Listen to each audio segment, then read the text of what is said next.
So I'm Liz Sarah of Best Marketing, and I'm the publicist of Rivers at the Watergate. We are delighted that all of you could be with us today for our second Meet the Author Luncheon.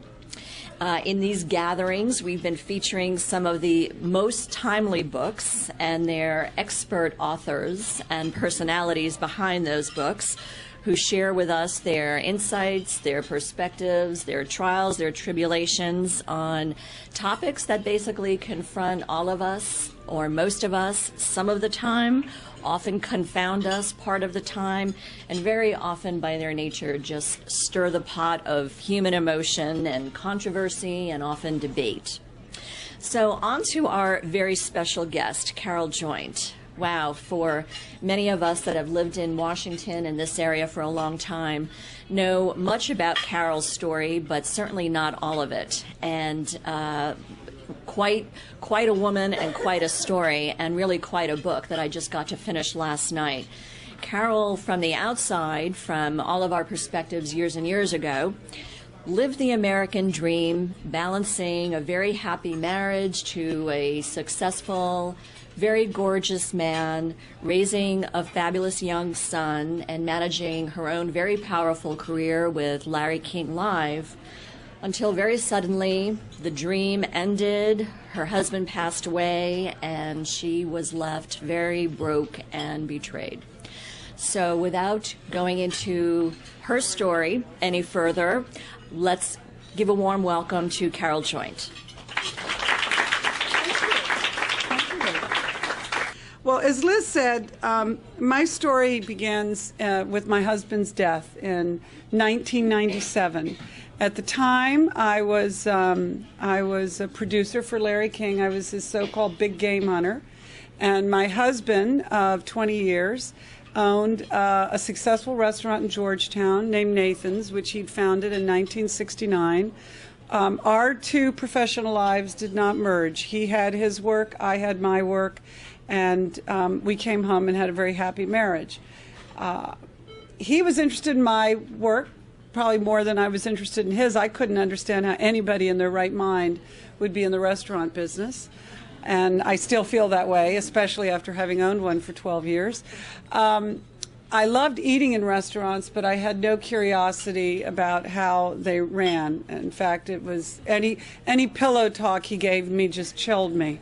But he was very good at it and seemed to enjoy it. And I liked being married to a man who was very comfortable with business, comfortable with money, comfortable with books, comfortable with adding machines, because that was not me at all. My whole life, I'd been a writer. I'd wanted to be a journalist since the time I was since I was 13 years old, because I thought if I became a reporter, I would meet Paul McCartney and he'd marry me. That didn't happen. And darn, he was on the market for a while there. But that was my inspiration to look at the life behind a byline, and that life behind the byline, I fell madly in love with journalism, and that was all I ever wanted to do. But when I met Howard, he did sweep me off my feet. I was madly in love, and I believe he was madly in love with me too. And he handled all our books, and that was fine with me. And people say, well, how could you miss a $3 million tax fraud, which is what I ended up getting hit with after he died? And it was very simple. I came home, and I didn't ask any questions. Our lives never changed radically from the day I met him until the day he died. We didn't suddenly have more money. If anything, we suddenly had less money, because he would come home various years and complain about, a slump in business. But most of the time, our lives just rolled beautifully along. He seemed to take care of everything. He seemed to anticipate things I wanted even before I knew I wanted them. And on a completely separate track, I had my career, which was going very well when we met. And I must say, when I look back on it, and I say this in the book, those years after Spencer was born, 91 until Howard died in 97. They were just the best possible years. I say in the book, I don't think I'd ever been happier. I had the career of my dreams. I had the marriage of my dreams. I had my son, which was, you know, at 41, you're not sure you're going to get this bundle of joy, and fortunately I did. And I just couldn't imagine it getting any better. And we were on a holiday in the West Indies just before Christmas, sailing, because we loved sailing. And we came back, and Howard had a cough. We all had coughs, but we didn't think too much of it. I thought a little bit of it with him because 5 years earlier he had been diagnosed with chronic lymphocytic leukemia and CLL. And while it was a stage 0, it was a factor. It just was there. It was like the elephant in the room sometimes. You know, we lived with it, but it was there. And so when he was sick, I would be, well, you've got to get to the doctor. You've got to get to the doctor. And he said, I will. I had to go off to New York with Larry right after New Year's. And I left the house saying, you've got to go to the doctor. You've got to go to the doctor. But he never did. He told me he did, but he didn't. In fact, I would have raced back from New York if I thought he hadn't, but I called him from New York and he said, I went to the doctor today and I'm on antibiotics, but that was not true. And because men, they always think they're going to figure it out, you know, and this is a story of men always thinking they're going to figure it out. But I got back and found him terribly ill, and he hadn't been to the doctor, he hadn't been on antibiotics. I raced him to the emergency room at Sibley Hospital, and 3 weeks later he was dead from pneumonia. 2 weeks after that, I was asked by his tax lawyers to come see them. When you're married to somebody who owns a small business, tax lawyers just seem to be part of their daily conversation. Being audited is part of their daily conversation. And I never really thought a whole lot about it because Howard just always took care of everything. It just always somehow worked out. And on this particular occasion, he had told me he was being audited. He said it was a little worse than usual, but he had a plan, and besides, his lawyers told him he couldn't talk to me about it. So I never really thought anything more about it until I was told that I should come to see them. And I went to see them thinking that they would have me sign some documents, you know, maybe let me cry on their shoulder, you know, tell me to go in peace. But in fact, for that reason, I put on my best suit and I dressed very nicely, and I was not versed in lawyers. I am now, but I got there and they ushered me into a room that was just every seat was taken with somebody, and they had me sit at the head of the table, and I think that was the first time my fight or flight alarm went off. And they proceeded to tell me in very lawyerly terms that Howard had been under investigation for federal tax fraud, actually initially criminal federal tax fraud, but that the IRS had decided to drop the criminal charges because they decided his intent was not criminal, more negligence and ineptness than anything else, but that they still wanted their money. And to which I said, well, how much? And the lawyer very coolly said $3 million.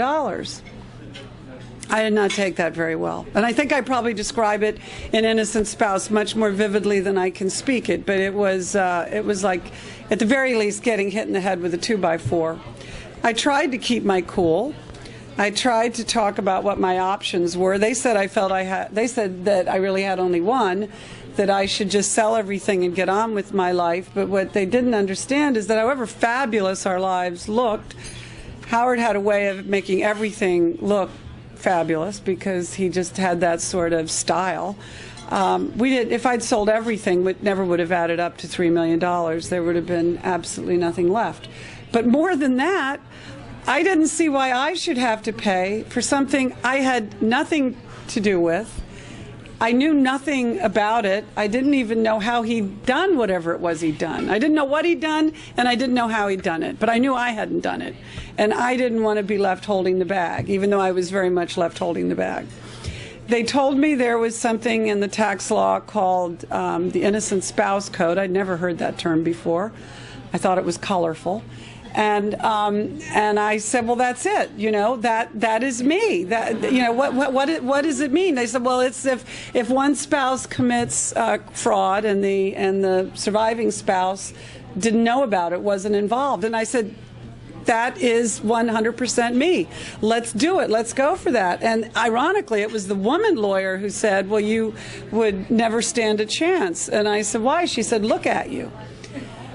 Well, that was the last time I ever showed up at a lawyer's office in new clothing, nice clothing, clean, hair clean, makeup, never again. No jewelry, nothing. I mean, I even drove over a pair of shoes with my car the next time I went to see a lawyer in a schmata wearing a pasta necklace my son had wore at school and a Mickey Mouse watch. And I just washed my hair and added dirt to it. And no makeup. And those lawyers said I had a very good argument for innocent spouse. So I fired the other lawyers and hired the lawyers who saw innocence, recognized my innocence. They proceeded to make a very good case, and we won.